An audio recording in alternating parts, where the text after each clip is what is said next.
Assalamualaikum warahmatullahi wabarakatuh. Selamat datang dan mendengarkan kembali di audiobook novel yang berjudul Pelangi Berselimut Awan, buah karya dari Kolom Langit.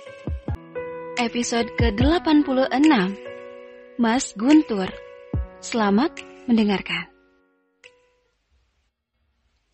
Mariam hampir tidak percaya dengan apa yang dilihatnya beberapa menit lalu. Pria yang menjadi suami sahabatnya sedang bersama wanita lain. Siapa wanita itu? Apa Pelangi mengenalnya? Mariam tak ingin menciptakan jawaban sendiri dalam benaknya. Dengan menahan sensasi mual dan sakit di kepala, ia bergegas kembali ke butik. Setidaknya, ia harus memastikan bahwa sahabatnya tidak mengalami nasib seperti dirinya. April, Pelangi di mana? Tanya Mariam sesaat setelah tiba di butik. April menatap penuh tanya, sebab dari Mariam meminta izin pulang lebih dulu karena sakit. Mbak Pelangi di atas sedang sholat. Mariam terburu-buru menaiki tangga untuk menemui Pelangi. Begitu membuka pintu sebuah ruangan, Pelangi baru saja selesai menjalankan sholat asar. Mariam, ada apa? Tanya Pelangi heran. Mariam tampak bingung, tak tahu harus mulai dari mana. Aku kembali untuk menanyakan sesuatu. Menanyakan apa? Sambil menunggu jawaban Mariam, Pelangi melepas mukena yang membalut tubuhnya. Mariam lalu mengeluarkan ponsel dari dalam tas, lalu menggerakkan jempolnya naik turun pada layar ponsel. Segera ia serahkan benda pipih miliknya itu ke tangan Pelangi. Pelangi, aku tahu ini bukan urusanku, tapi aku rasa perlu memberitahumu. Tadi dalam perjalanan pulang, aku melihat suamimu bersama seorang wanita. Apa kamu mengenal wanita itu? Mereka bertemu di sebuah kafe tidak jauh dari sini. Pelangi cukup terkejut melihat foto suaminya bersama Priska. Namun, kemudian senyum mengembang di bibirnya. Kemudian menyerahkan kembali ponsel milik Mariam. Aku kenal wanita ini. Dia adalah anak pemilik hotel yang sedang dikerjakan oleh suamiku. Namanya Priska. Maria mengusap dadanya lega. Setidaknya ia bisa tenang karena kecurigaannya salah. Maafkan aku, Pelangi. Aku tidak ada maksud apapun. Sungguh, aku hanya takut kamu mengalami apa yang kualami. Makanya kupikir perlu memperlihatkan ini ke kamu. Pelangi mendekati Mariam dan memeluknya. Ia tahu sejak dulu Mariam sangat peduli terhadapnya. Bahkan Mariam pernah terluka parah karena berkelahi dengan beberapa anak laki-laki yang mencoba mengganggu Pelangi di sekolah. Terima kasih Mariam. Insya Allah kami mampu saling menjaga hati masing-masing. Mariam mengangguk. Beberapa saat kemudian melepas pelukan. Aku lega mendengarnya. Pelakor itu ada di mana-mana. Kamu harus hati-hati. Mereka hanya akan berhasil kalau ada celah. Laki-laki adalah makhluk yang mandiri, tapi setelah menikah, mereka akan terbiasa dilayani. Kalau dia terpelihara kebutuhan mata, tercukupi kebutuhan perut, dan terpenuhi kebutuhan biologisnya, insya Allah, berhadapan dengan siapapun di luar sana, dia tidak akan tertarik. Maria membeku mendengar penjelasan Pelangi, kemudian mengusap cairan bening yang menggenang di ujung matanya. Baiklah. Aku kembali hanya untuk memberitahu itu. Aku lega kalau kamu tahu siapa perempuan itu. Pelangi mengulas senyum. Kalau begitu, aku pulang dulu. Kepalaku masih berat. Apa sekalian tidak tunggu Mas Awan? Sebentar lagi dia pasti sampai. Biar kami sekalian antar kamu.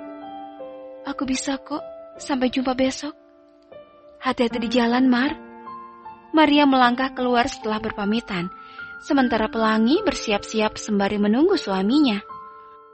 Wanita itu mengenakan kembali khimar panjangnya, setelah memoles wajahnya dengan make up tipis. Mbak Pelangi, tolong! Suara teriakan April yang berasal dari lantai bawah mengejutkan Pelangi. Sontak wanita itu segera keluar dengan tergesa-gesa menuju lantai bawah. Tampak Mariam sedang duduk di sofa dengan wajah sangat pucat dan bersandar di bahu April. Mariam, kenapa, April? Tanya Pelangi khawatir. Tidak tahu, Mbak. Tiba-tiba saja jatuh ke lantai. Pelangi duduk di sisi Maryam dan menyentuh beberapa bagian tubuhnya. Maryam tampak tak bertenaga dan tatapannya kosong. April, tolong pesankan taksi online. Kita bawa Maryam ke klinik saja. Baik, Mbak. Baru saja April meraih ponsel untuk memesan taksi online, sudah terlihat mobil milik Awan terhenti di depan ruko. Pelangi segera meminta pertolongan sang suami. Maryam belum dapat membendung luapan air mata sejak beberapa menit lalu. Tangannya gemetar memeluk kain tipis yang membalut tubuhnya. Hasil pemeriksaan dokter membuat sendi-sendinya terasa lemas. Sesuatu yang tak pernah terencana hadir dalam dirinya. Kehamilan. Bagaimana aku bisa menanggungnya seorang diri? Sementara aku sama sekali belum menemukan keberadaan suamiku. Ucapnya dengan isak tangis. Pelangi yang menemaninya di ruangan dokter hanya dapat mengusap punggungnya. Tenanglah Maryam, insya Allah akan ada jalan untuk kamu. Jangan takut, Allah bersama kita. Aku tidak akan kuat, Pelangi. Kamu pasti kuat demi anak kamu. Pelangi kembali memeluk sahabatnya itu, mengusap punggung demi menguatkannya. Bukan hal mudah memang, mengandung sendiri tanpa pertanggungjawaban seorang suami. Maryam tidak tahu lagi harus bagaimana. Setelah menebus resep dari dokter, Maryam dan Pelangi meninggalkan klinik itu. Awan tampak sedang duduk menunggu di sebuah kursi panjang dengan memainkan ponselnya. Sudah, tanya Awan diikuti anggukan kepala oleh Pelangi. Kamu merasa lebih baik, Maryam? Tanya Pelangi. Maryam hanya menjawab dengan anggukan kepala, nyaris tanpa ekspresi. Pelangi pun segera membukakan pintu mobil belakang. Baru saja Maryam akan naik, tatapannya tertuju pada seseorang yang berjalan dengan cepat menuju sebuah mobil yang terparkir. Wanita itu menajamkan penglihatannya yang terasa samar akibat genangan air mata. Lalu, beberapa detik kemudian, meyakini tidak salah orang setelah mampu mengenali potongan rambut dan gaya berpakaian. Mas Guntur? Teriak Maria memanggil. Sontak, Awan dan Pelangi menoleh untuk mencari sosok yang namanya baru saja diteriakan Maryam. Benar saja, tak jauh dari mereka. Guntur tampak membeku menatap seorang wanita yang berjalan ke arahnya.